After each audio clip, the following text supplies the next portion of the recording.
What's happening, y'all? Scorpius here, back with another video on the same day. I couldn't resist showing you guys this, and this is massive. Just hold on 1 second. Jonathan went to China and he had an hour-long interview, as you guys can see over here, in a platform called Bilibili or something like that, which is Chinese only. As you can see, everything is Chinese. But this is very, very recent. It was a couple of days ago, like a week and a half ago, and honestly, they reveal so much about POE2. So obviously what we do, like always, I watched the entire thing, I translated whatever I could and grabbed every single question that we care about that doesn't have to do with the Chinese server or anything like that, and we put it into a nice little format that we can understand and simplify things to know what is happening and what's coming. And this is exactly what we're gonna do.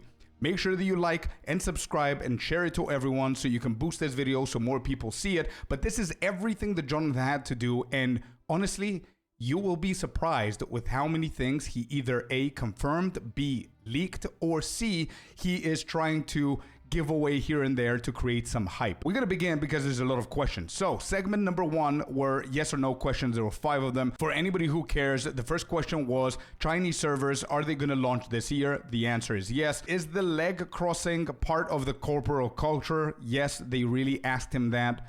And the answer is yes. Apparently, they joked around with that. Anyway, will the Chinese servers consider adding more Chinese elements? They said yes. Will the CN server pricing be different and cheaper than the international servers? The answer is yes. And will Jonathan stream gameplays in the future? He said yes. I have no idea why I decided to add these in here, but there you go. Anyway, let's go to the actual stuff. The majority of players are casuals, and only a small portion are hardcore and min-maxers. So the game feels a little bit more difficult to the casuals. Are you planning on changing the difficulty in the near future? And Jonathan answers with, I don't want the game to be too easy to the point that it isn't enjoyable anymore, but we're aware that there are people who find it more challenging. What we think is that there are a lot of skills that are not good, and using them with a combination of things that are not that great either will result in a more difficult gameplay.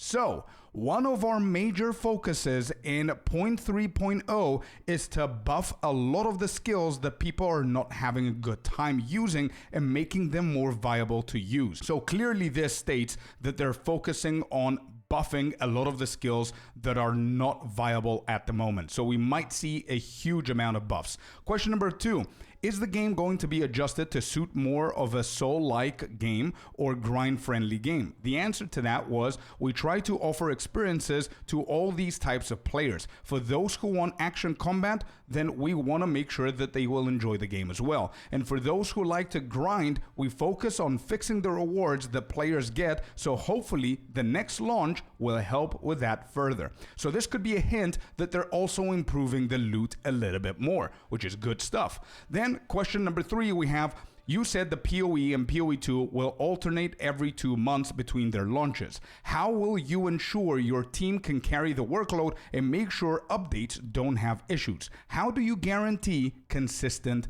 updates? By the way, I don't know if it was a translation, but these guys were pretty brutal with their questions. I loved it. The answer here was, it's certainly very challenging. We had to hire a lot of people and expand the dev team to be able to keep up. But one of the main changes we've done is that we fixed the deadline and we no longer fix the content, which is something that we know already. Regarding difficulty, a lot of players find it hard to level past 95. Therefore, would you consider decreasing the leveling difficulty or increasing the XP gain after level 95? And surprisingly, the answer is, we actually do have some changes here in POE2. We haven't made them yet, but yes, I agree that after 95, it's very painful. So this is potentially big as well. We might actually see a significant drop of experience requirement past level 95, making it easier for us to hit that 100 level 100. And I don't think it's going to be without a grind. You know, the GGG likes the grind, so we will still need to grind, but it's going to be a lot easier to hit 100. Currently, the only way to progress in the campaign, and if people want to try multiple classes and builds, they need to go through the same campaign. Will you introduce other flexible options to get through the early game experience? And the answer is, one of the issues we have now is that you need to play the same acts twice. So once we remove cruel difficulty, it will be much better. And that might be coming a lot sooner than you think. Hint, hint, 0.3.0. Also, a lot of people say that it's a little bit slow going through the campaign, which is another thing that we focus in on 0.3.0 to make sure that people don't feel that way anymore. This is big, man. This is definitely big. We might actually see 1, 2, 3 acts in 0.3.0, or we might actually see some speeding, a slight speeding going through based on the quests and everything that we do. We'll see. Good news there.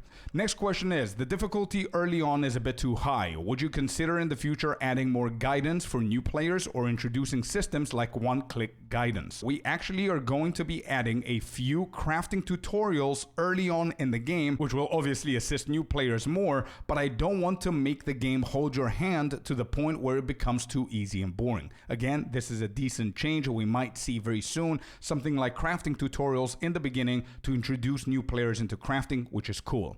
Next question. In the endgame, the only possible way of progressing is through the Atlas map. After a while, it feels repetitive and boring. Would you consider adding other things to it? And he said, it's definitely an issue. We're aware of it. And part of it is because there are not a lot of exciting things within the maps. And usually you know exactly what it is you're going to find within the map. So we're definitely working on it as we have multiple different ideas on how we can improve the end game there. So they're aware, they're working on it. This is not a surprise, this is not news to us, but it's good to hear it again. No confirmation for 0.3 on that one, but we know they're working on it. Next question. We know the PoE and POE2 should be thought of as two different games, but with the recent additions in Dawn of the Hunt, it seems a bit closer to the first one. Will you continue using this approach of reusing and adapting, or will you create something original that players have never experienced before? And his answer is, so it's very difficult to create and get all the mechanics we have planned for POE2 while also thinking about completely original mechanics to add.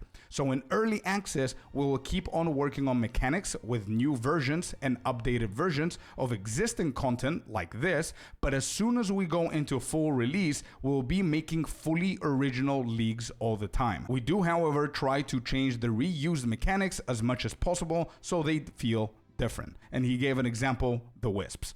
Next, they asked him, the Pinnacle boss's loot is really poor and a lot of players ignore them because it's not necessary and the rewards are bad. So how will you fix this issue in the future? And he said, we already made some significant changes in 0.2.1, but we still need to focus on more chase uniques. The problem is, again, the balance of the game, because when you don't have a lot of builds that are actually good, then you're going to get less good uniques dropping, which will ultimately feel that the loot is bad. And I do agree there. If you have more diversity with the builds and practically the entire pool of the Pinnacle bosses is good loot, then you're going to be a little bit more satisfied with the loot. Next question. Regarding Minion builds, in POE2 Minion AI feels a bit clunky compared to other games, which makes Minion builds not perform as well as they should. Will you consider changing the Minion system?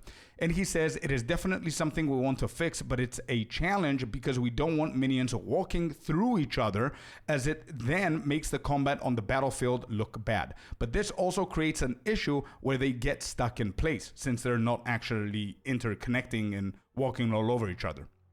Another issue is bosses can one-shot the minions, which means we need to go back and reduce the damage that all bosses deal on minions specifically. If we manage to fix both of these things, then AI issues should be resolved. Next question. Melee builds, especially with two-handed maces, feel very clunky, which is why we use totems to cast the skills instead of us. Will you improve the attack speed or the way that it plays? And he says two-handed maces are actually intended to be slow. The only reason you feel that is because we have the fastest weapon, which is the spear, and the slowest weapon, which are the two-handed maces. When axes and swords come in, he said, it will feel much more balanced. Then the next question is, will you focus more on ascendancies and making the meta a little bit wider and more diverse, or are you going to focus on new classes first? This is also very important for 0.3 because his answer is, one of our biggest priorities in 0.3.0 is fixing the balance and build diversity. One of the big problems in 0.2 is that we were so focused on getting the new class out, Huntress, that we didn't even have enough time to focus on getting all the enhancements on existing classes. Could this potentially mean that we're not getting a new class coming out? I don't want to believe that. I don't know what they're planning, but I felt a little bit that this was like him throwing down a cushion in case we get disappointed if we don't have a class. Anyway, I really hope that we see a new class, but that was the answer there. Next question is regarding trading. It's not very efficient the way that we have it now, where we need to keep using external sites to be able to trade. What is your philosophy, and are you willing to change anything in that regard? And his answer is, again, very significant. He says we have to be very careful about making trading too easy because it will lead to inflation, which is why we have the alpha trade, which costs gold, so we don't have a lot of trading at the same time to stop continuous items flip. So in the same sense, we want to create a feature that works similarly, but for other items too. And we want to get it done as soon as possible so we can try it and see if it causes any inflation.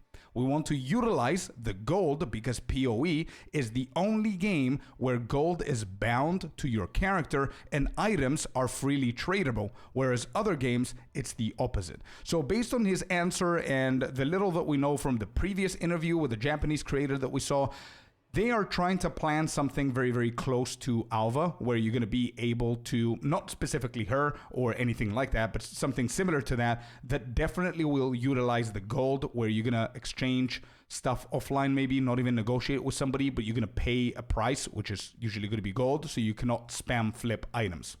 Something like that, I assume. But no mention for point 3, though. We don't know where this is coming now. Next question is for crafting. Crafting can definitely improve, so do you plan on adding new currencies or systems in the near future? And his answer is, we will definitely add more currencies in POE2. Actually, every single time we do a new expansions, we always add more crafting things. We're obviously looking at what went well and what went wrong in POE1, so we don't make any mistakes. We do see that there are a few crafting systems in POE2 that people don't really engage with a lot, and we need to redesign them and improve them. A good example for this are the essences.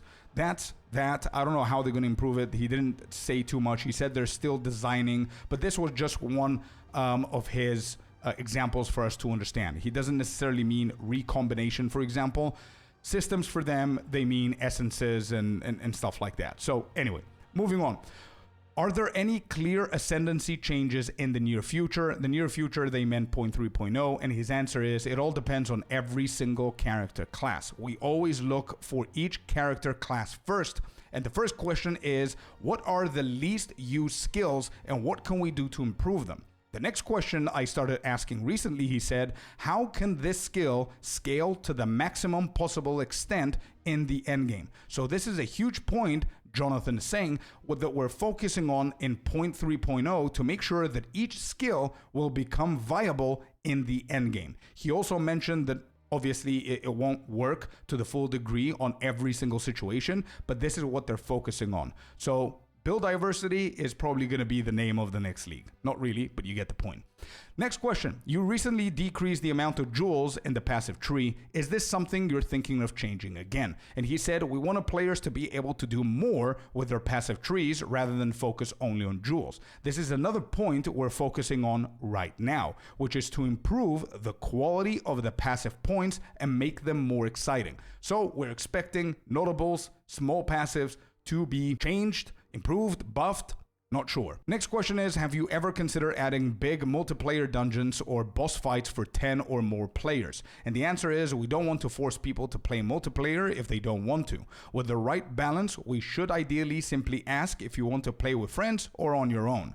Also, the combat in PoE will not be able to support more than 6 players in combat, and that would be a problem. Next couple of questions were for 3 different topics that he answered similarly, so I put everything together. So, death logs, they asked him if we're going to get like a death recap or death logs or anything like that. Item and loot filters in the game, and also target dummies in our hideout. And this is what he answered. For death logs and item filters, we will do both in the future, but not anytime soon. They're both a bit hard to implement, and we'd rather focus on bigger issues at the moment.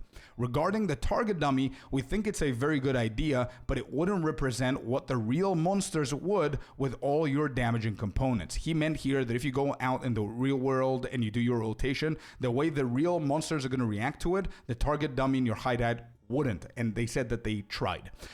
Instead, we're working on some pause features that they're going to bring very soon, where you can pause the game and target a monster to see your damage and more information of what you did, which is going to act like a target dummy, but it's going to be a real monster or a real boss or something like that, and you're going to see more stats and more damage and more numbers in general. And the last question here that I deemed really good and important to mention is regarding defenses. They specified that energy shield and armor are very visibly clarifying, but evasion has no effect, and we don't know whether the monsters miss or if it helps us in any way. Can you add an effect or a sound that will help us understand that? That's a question. And he said it's definitely a problem we know about, but evasion has something annoying, which requires us to add code to every single ability so we can fix this visually. Another issue with the evasion is that if you miss an attack on a monster, we show it on their health. But if the monster misses an attack on you, we don't have a place to put that in. This is the most important part. Jonathan says, most importantly, we need to be able to clarify which attacks are not evadable and which are. So in 0.3.0, we're focusing on fixing some aspects of evasion to make it more reliable. So this could be a possible buff. And that was the last question that I deemed that it was actually important. Once again, this is the platform that I found the video. I'm going to link it down below. You can just check it right here and you're going to see the entire video of 1 hour. Let me know what you guys think about all of this. What's your favorite change or your potential leak that you like the most? Make sure that you like this video and subscribe if you enjoy this kind of content. And yeah, as always, I'm going to see you guys on the next one. Peace.